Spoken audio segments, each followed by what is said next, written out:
Hi book fighters, it's Tuesday. My background is different today because my mom is home again and she wouldn't leave the living room where I usually film, so I get to film in her room, which sucks. I don't like filming in here because there's a glare on my glasses and it's dark. And I mean, it's dark enough in my house already without this nonsense. But we're gonna make the most of it, so let's try. Okay. Book that I read last week was The Red Pyramid by Rick Riordan. It's his second series. It's very similar to Percy Jackson and the Olympians, as it's like the whole gods, ancient gods and goddesses interacting in modern world. But this time it's Egyptian mythology as opposed to Greek mythology like it was before. This is one of my new absolute favorite books. I loved everything about this book. I loved the characters more than a lot of young adult characters that I've read recently. I loved the way he personified the gods. I loved the roles that all the gods played, especially Bast. Bast is my favorite Egyptian goddess. I'm such a mythology nerd. This book was so much nerdy fun for me. If I had one complaint about it, it would be that, at least for me, being such a mythology nerd, them figuring out who all the gods and goddesses were got a little tiring because I pretty much knew who they were from the get-go, and then we waited like 20 pages before they were like, oh, it's this person, and then I'm like, yeah, it is. You need to keep up. But I mean, it is written for kids, so not all kids are, you know, budding Egyptologists. So I mean, it's good if you, even with my extensive knowledge of Egyptian mythology, I really enjoyed it.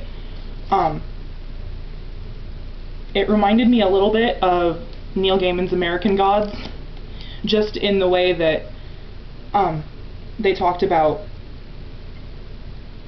the relationship in the modern world between humans and the gods and goddesses, and how humans tend to ignore them, but they're still there, which I found really, you know, I really like that because I'm pagan, and so that speaks to my soul.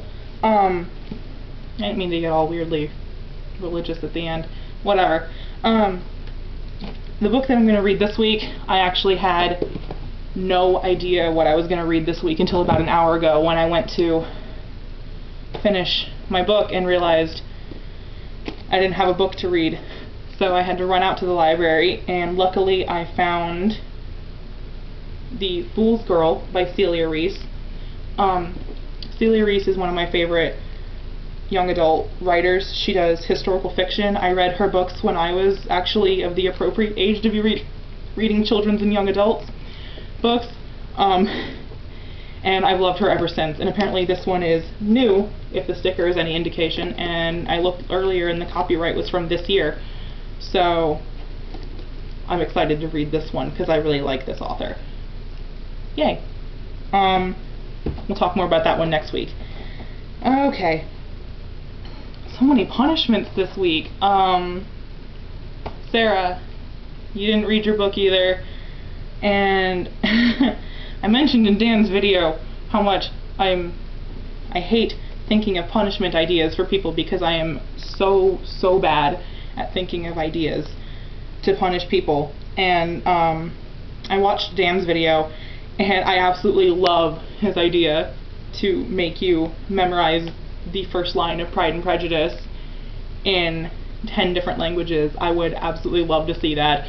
But if seconding a punishment idea is against the rules, the unwritten book fighter rules, your punishment from me, should you choose to accept it, would be to memorize the meadow scene from everyone's favorite book, Twilight, and perform it in a video with sock puppets as Edward and Bella, because sock puppets make even Twilight, you know, bearable, because they're sock puppets.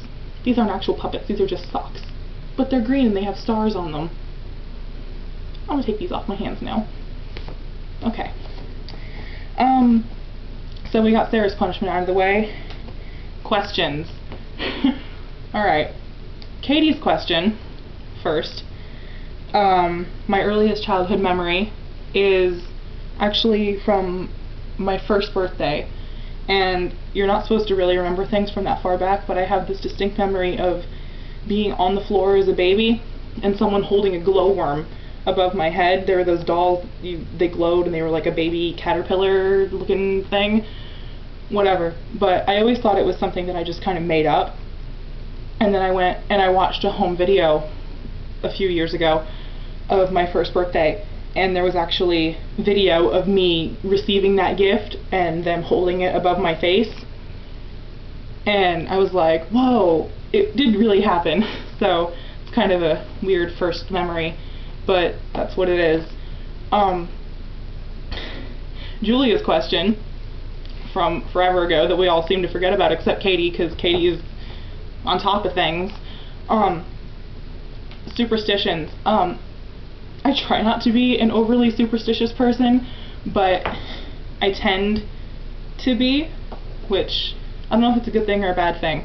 I do the same thing that you do, Katie. You know, someone says, oh, blah, blah, blah, and I'm like, don't jinx it, now it's going to happen, because you had to go and say something. I do the salt over the shoulder when you spill salt, whatever, or I freak out. My friends all make fun of me. I took like 4 years, God, how long was I in high school? 4 years, Lauren. 4 years of Japanese, and there were a lot of superstitions regarding chopstick etiquette, and I follow all of those because that's just, you know, ingrained in my brain now. All my friends make fun of me for it, but that's yeah. And I actually have a question for you guys, since my book was all about mythology and gods and goddesses and stuff. I don't know if any of you are into that, but if you are, that would be super. I'd like to know what's your favorite myth or mythological creature or god or goddess. You can do any of the three if you're not familiar with any specific myths, whatever. So yeah, leave those in your videos, and everyone else watching can leave them in the comments, and I will see you all next Tuesday. Fare thee well, book fighters.